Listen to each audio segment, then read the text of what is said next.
Біз Ерлан екеуміздің жүргенімізге 3 айдай уақыт болған еді. Мен онымен құрбымның туған күнінде таныстым. Сымбатты жігіт. Қайта-қайта қарап қояды. Туған күн аяқталған соң бізді шығарып салмаққа ниеттеніп еді, бірақ ағам өз алып кететінін айтты. Ағам охранада істейтін. Сол күн оның демалысымен сәйкес келіп, кештен кейін мен алып кетті. Ерланды іштей ұнатушылық болғанымен ашық әңгімеге түсіп, менімен таныса қоймаған еді. Туған күнге әдемі болып ерекше дайындықпен келгенім тағы бар. Үйге келген соң ол менің ойымнан шықпай қойды. Ерекше күлкісі, жүріс-тұрысы, сағатына қарап галстугін дұрыстағаны, ең естен кетпейтіні кірпіктерінің астынан ұрлана қарағаны. Жастықты құшақтаған күйі тәтті ұйқыға қиялыммен бірге батып кете бардым. Таңертең қоңырау үні бұзды. Ұйқылы ояу трубканы алдым. Арғы жақтан қайырлы таң тәтті қыз деген дауыс. Еш нәрсеге түсінбеген басым, тәтті қызға әлі таң ата қоймады дедім де телефонды сөндірдім. Әдетте бейтаныс нөмірлерге жауап бермеуші едім. Ұйқым шайдай ашылып, орнымнан тұрып кеттім. Сабақ, аудитория, у-шу университет қабырғасы. Қыздарымыздың әңгімесі кешегі Арайдың туған күніндегі сұңғақ бойлы жігітте. Иә, дәл өзі түні бойы ойымнан кетпей шыққан жігіт жайлы екен. Ұнатқан мен ғана емесімді сезген едім. Бірге тұратын Зерде есімді құрбымды, «Вау, мінген көлігін айтсай, анау-мынау жігіт емес сияқты ғой» деп менің қызғанышымды одан сайын арттыра түсті. «Ту, қыздар қойыңдаршы, басымыз қосылса жігіт жайлы айтып шығады екесіңдер.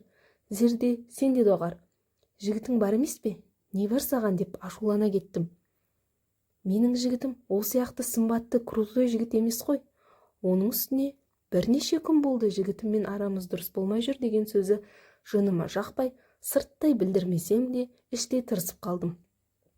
Сабақты аяқтап үйге келдім. Ағылшыннан беретін оқытушының тапсырмасын аударумен әлекпін. Басымда қатып кетті. WhatsApp желісінен SMS келді. Қарасам, бейтаныс номер. Сәлем деген SMS келді. Көрдім, SMS-ті ашпай жаба салдым. 5 минут өткен соң тағы SMS. Ұйқыдағы тәтті қызға таң атты ма деп жазып жіберіпті. Таң атқаны былай тұрсын, кеш батты деп жауап қайтардым. Авадағы суретін ашып қарасам, жүрегім, бұл әлгі жігіт. Кешегі кештің хитмені, қыздардың аузын толтырған тақырып болған жігіт. Маған жазып тұр, сәл болмағанда менімен танысуға әрекет жасамағандығы үшін ұмыта жаздаған едім. Мен өзімнің сабақ дайындап жатқандығым жайлы айттым.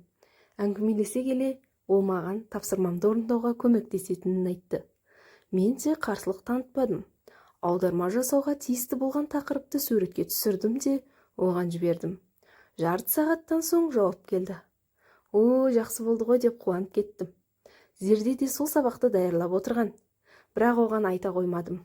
Іштей қызғандым. Ертесі сабақ басталып кетті. Көзінде очкиі мұрнына түсіп тұратын қара толқыша келген ағылшын мұғалімінің сабағы. Кім аударды мен берген текстті деді. Ортадан қол көтеріп мен деп айқайладым.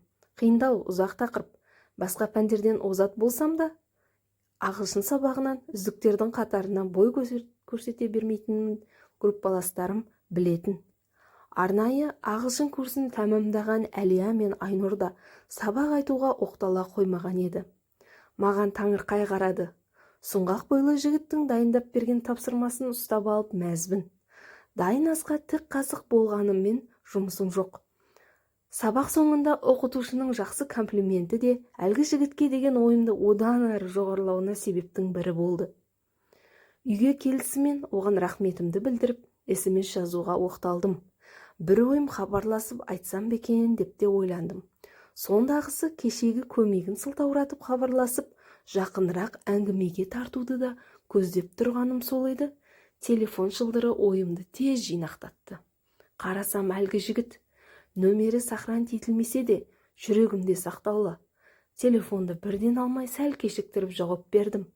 Сондағысы өзін асыға көткенімді сездіріп қоймау. Трубканы алдым. Тәтті қыз, сәлеметсіз бе, қалайсыз деп бастады. Сондай мәдениетті, Бүгінгі күнімнің қалай өткенін, өзім жайлы айтып беруімді, оқу орным, ауылым жайлы бәрін сұрап алды.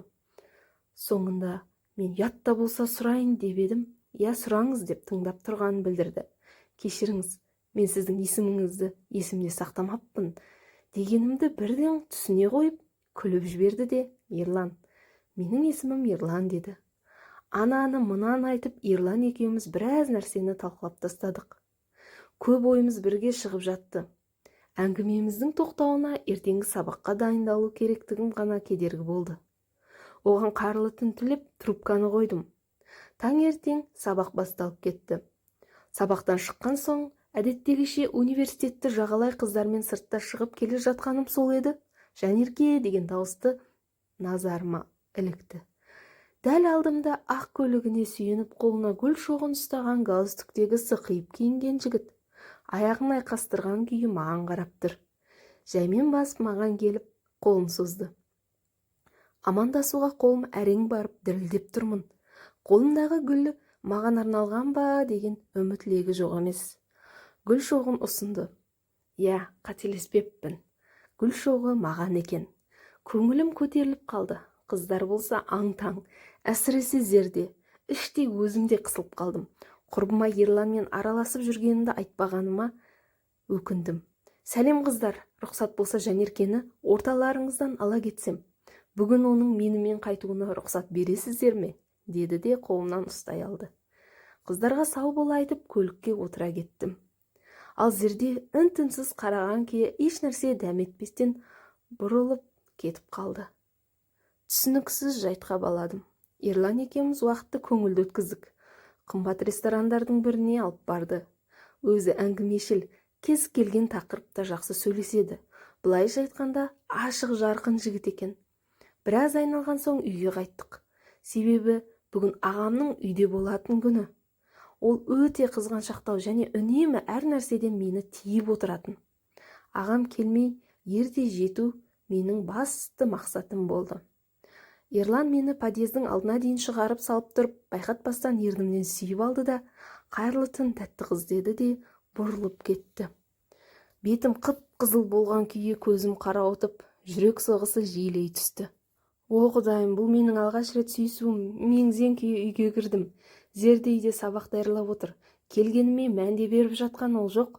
Денем бір ысып, бір суыған күйі бөлмеме кіріп кеттім. Ерніңіз неткен тәтті еді деген SMS келіп, одан сайын бетім қызара түсті. Ұяттан кірерге жер таппай тұрмын. Осылай тәтті ұйқыға шомып кеттім. Арада уақыт өте берді. Ерлан екеуміз жиі кездесіп, көп уақытымызды бірге өткізе бастадық.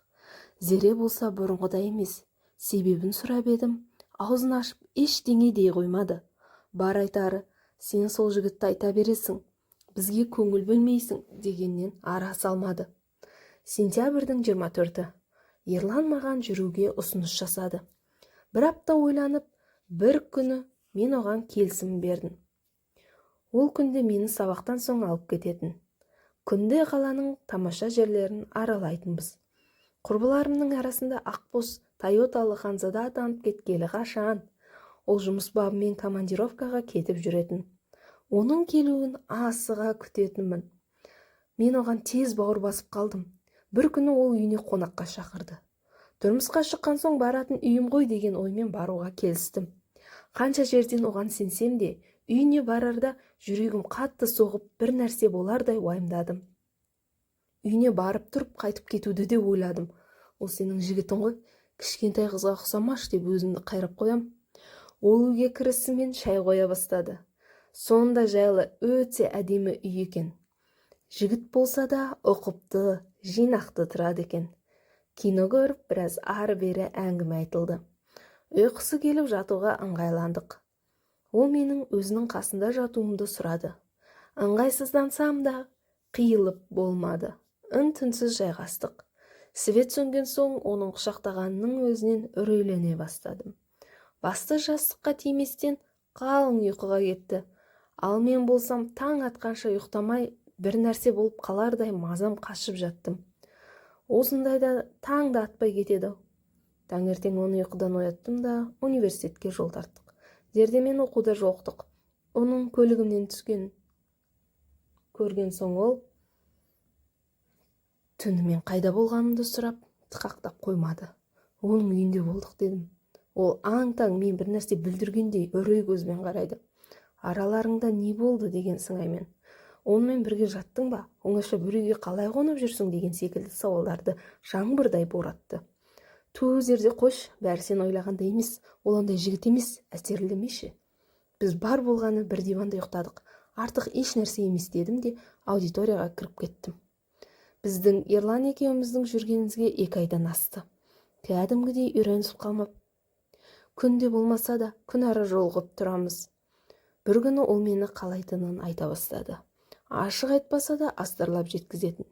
Мені сынап жатқан шығар деген оймен сөзін шынайы қабылдамай, ойынға айналдыра салатынмын. Ол мені құшақтап, аймалап, бетін қақпалай бердім. Кішкентай қызы құсамашы, бәрібір болатын нәрсе ғой, неге тартқаншақтай бересің деген сөздерін ойландырып тастады мені. Бір күні ол өзінің жұмыс бабымен ұзақ уақытқа өзге қалаға барып келетінін айтып, бүгінше өзінің үйінде қалуын өтінді. Мен де келістім. Алдыңғыда емес, бұл жолы үйреншікті секілді. Еш нәрседен қымсына қоймадым. Ерланға да бауыр басып қалғалы біраз. Ол үйге кірісімен есікті құлыптап, кілтті қалтасына салып алды. Жаймен құшақтап, сүйе бастағаны сол еді, мен тағы да тартқыншақтана бастадым. Ол да қоя салмады, бас салып қысып құшақтаған күйі жібермеді. Әдеттегі құшақтасуға балап, ары қарай мен де қарсылық білдіре қоймадым. Құшақтасып диванда біраз жаттық. Бір кезде ол жейдемнің түймелерін ағытуға көшті. Доғаруын талап еткенімен оны тоқтата алмадым. Қанша қарсылық білдірсем де, оған шамам жетіңкіремеді. Мен қазір айқайлаймын дедім. Ол болса, айғайлағаннан түк шықпайды. Бұл жақта екеумізден басқа ешкім жоқ. Қойсайшы енді қарсыласа бермей. Бәрібір болатын нәрсе ғой деген сөздері одан сайын мені үрейлендіре түсті. Оның бұл әрекеті жай сүйісу емес екенін ұқтым. 2 көзім жасқа толған күйі доғар деп айғайладым да оны итеріп жібердім. Қалтасындағы кілтті алып үлгеріп есікке жеткенше ол келіп үлгерді. Айна алдындағы қайшыны кезеніп, бір қолыммен есікті ашуға тырыстым. Қолыңдағын таста дегеніне қарамастан есікті аштым да қашып шықтым. Ол да артымнан жүгірді. Жол жағалап жүгіріп келем. Қырсыққанда таксиде көзге ілінбейді. Жүгіріп шаршады ма әлде қуғаннан пайда жоғын түсінді ме? Ол қайта жүгірмеді артымнан. Мен қараңғы түнде адасып қалдым. Жаяулатып жүріп жол жиегінде кішкене дүңгіршікке көзім түсті. Барып ем ашық болып шықты. Сол жердің қожайыны бұндай уақытта не істеп жүргенімді сұрады. Арадағы әңгімені айтуға арланып, адасып қалдым деп қысқа қайырдым. Ол бұл жердің қалаға алыс екенін, осында бүгінше түнеп шықса, таңертең күйеуінің затқа қалаға баратынын айтты. Күйеуімен бірге қалаға жетіп аласың деді. Келіспеске амал жоқ. Таңда атыру қиынға соқты. Түні бойы жылап шықтым. Мен сүйген жанның, мен сенген адамның осынша қиянат көрем деп ойламадым. Ол мені зорламақшы болды. Есік ашылмағанда не болар еді? Өмір бойы бетіме таңба боларлық күйе жағылуына сәл қалған. Маған қалада қызымыз грантта оқиды. Үздік студент деп сеніп отырған ата-анамның бетіне қалай қарар едім? Мен үшін күндіз-түні қалаға келіп, жұмыс істеп жүрген ағама не деймін? Артымнан ерген сіңілім де бой жетіп келеді. Әпке, өскенде сіз секілді боламын деген сөздеріне, бала көңіліне қиянат жасауға менің қалай ғана дәтім барады? Иә, бұл менің тағдырым. Адам қанша жерден сүйсе де, сенімді қатты артудың қажеті еместігін кеште болса ұғындым. Көп қыздар нәпсісіне ерік беріп тырнағын тістеп қалады. Ақ некеден аттамайынша, ата-ана үмітіне қыл түсірмей сенімін сейілтпеу үшін қыз ертеңін ойлау керек. Менің басыма бұл нәрсе үлкен сабақ болды. Ал Ерланға келер болсақ, бұл оқиғадан кейін ол із-түзсіз жоғалып кетті. Зерде болса оны менімен қатар ұнатқанын, соңында жігіт үшін құрбысына қызғаныш білдірмеуін түсінгенін ашып айтты. Содан бері қаншама жыл өтті. Бұл менің балғын кезімдегі өкінішім. Ал қазір тұрмыстамын. 3 әдемі балапандардың анасы, аяулы жармын. Жолдасым да алыс адам емес. Әкемнің жан досы болған кісінің баласы. Мені бірден сырға салып әкетті. Тойымызда дүркіретіп өткен болатын. Қазір бақыттымын. Нәпсінің жетегіне еріп, қателікке бой бергенде мен осындай бақытты жанұя құра алар ма едім? Қазіргі жас қыздар да сезімнің жетегінде кетпей ойланса, менің өмірімнен сабақ алса екен деймін.